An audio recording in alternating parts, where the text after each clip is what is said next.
Although you may know Nostradamus as a prophet, most people during his day knew him more for his day job, a medical doctor. It is hard to imagine the quote, "Don't quit your day job," can apply to the prophet Nostradamus. But he was really a good doctor.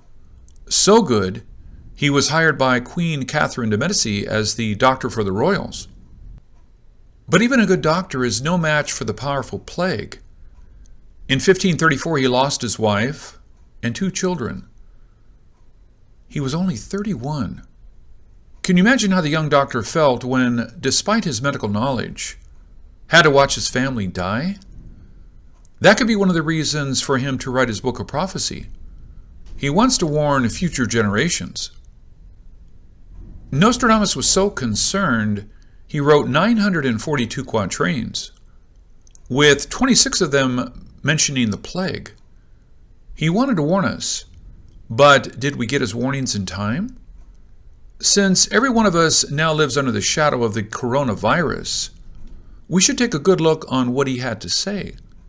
So, one by one, I will show you what the predictions are and what I believe they mean.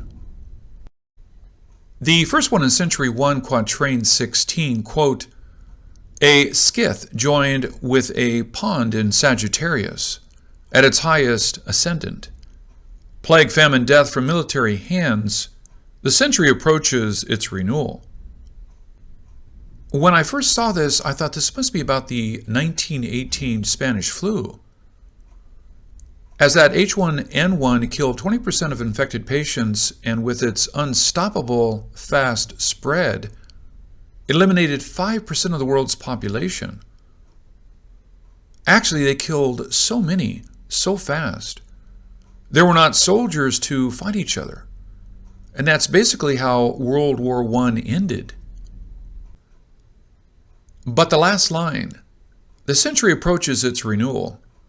The Spanish flu happened in 1918. You can't call that approaches its renewal. But the Russian flu happened in 1889 to 1894 fits that perfectly. And that flu killed over 1 million people worldwide. Plus, if you search Scyth in flag, the only flag is the old Soviet flag. Look at the symbol. Does it look like the Sagittarius symbol? Now, let's look at the second line. What does "at its highest ascent" mean? Searching the web and you will find the ascendant is ascending on the eastern horizon. And also, have you noticed the star in the Soviet flag? It's on top, like a star at its highest ascendant, right? Now, tell me, you don't believe Nostradamus can see the future? The Russian Empire was at the brink of collapse after the spread of the Russian flu, while famine and death turned people against the government. Hundreds died during a protest in 1905 against the monarchy, when the Tsar's troops committed massacre of 1905, just like Nostradamus said, plague, famine, death from military hands. Hard to believe, right? Many people have called Nostradamus's prophecies ambiguous. Did I prove them wrong? Do you believe Nostradamus can see the future? Can you believe no one figured these out during the last 500 years? If you think this is shocking, see what he said about the current coronavirus. This is Ken Peters. Thank you for watching.